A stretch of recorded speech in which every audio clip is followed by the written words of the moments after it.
প্রথম হচ্ছে ডাক্তারদের কালকের এই মিছিলকে আমি বিরোধিতা করছি, সমালোচনা করছি। তার কারণ দেবীপক্ষ শুরু হয়ে গেছে, পুজো শুরু হয়ে গেছে।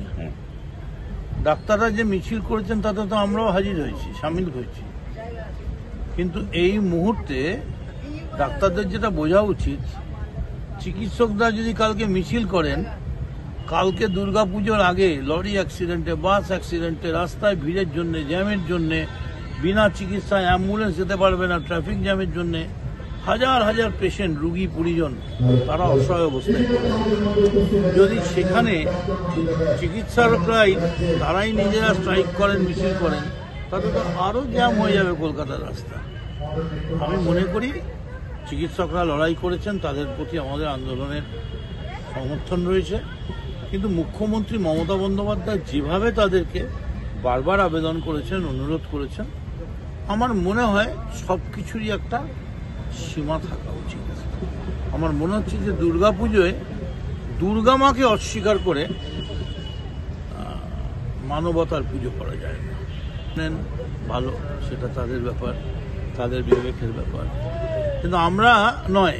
এই যে ঢাকি ঢাক বাজাচ্ছে, এই যে মাটির তৈরি একটা ট্রামের কূপের মধ্যে মা বসে আছেন, এই যে আপনি এগুলো দেখছেন, এগুলো সব মেয়েরা, বৃদ্ধাশ্রমের মেয়েরা, মানে মা, আমাদের মা, সিনিয়র সিটিজেন, তারা সবাই এঁকেছেন, চারিদিকে কাপড় দিয়ে কাজ করেছেন, কি সুন্দর কাজ করেছে। তো তারা কি আমাদের বাড়ির লোক নয়? তাদের কথাও তো আমাদের ভাবতে হবে। আর একটা কথা হচ্ছে যে কোনো কিছুই সঙ্গে সঙ্গে হয় না, বিচার পাওয়া যায় না। বিচারের, তাহলে রবীন্দ্রনাথকে লিখতে হতো না, বিচারের বাণী নীরবে নিভৃতে কাঁদে। বিচারের জন্য অপেক্ষা করতে হবে। 24 ঘন্টার মধ্যে মমতা বন্দ্যোপাধ্যায়ের সরকার আসামি গ্রেপ্তার করেছেন এবং বলেছেন ফাঁসি দেওয়া হোক। কিন্তু আপনাদের মধ্যে যারা বিপ্লব করছেন, বা আরও আছেন অনেকে, যাদের পূর্বপুরুষরা অনেকেই, চীনের চেয়ারম্যান, আমাদের চেয়ারম্যান নকশালবাড়ি যুগযুগজিও, কলকাতার রাস্তায় গলা কেটে আমরা অনেক খুনের চেহারা দেখেছি, বিদ্যাসাগরের মূর্তি ভাঙা দেখেছি।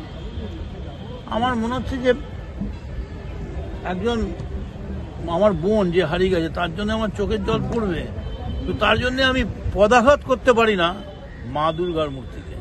কারণ তিনি মা, কারণ এই মায়ের উপরে তাকিয়ে আছে লক্ষ লক্ষ কোটি কোটি মানুষ, কত গরিব, কত অসহায়, তাদের চোখে নিঃসম্বল, পেটে ভাত খেয়ে সারাদিন কাজ করে রাত্রির বেলা রেস্ট নিয়ে, আমিও রাত পাহারা, যদি রাত্রির বেলা বলেন তাহলে আমরাও তো পাহারাই দিই, প্যান্ডেলে প্যান্ডেলে বসে, আমরাও তো বাড়ি যাই না।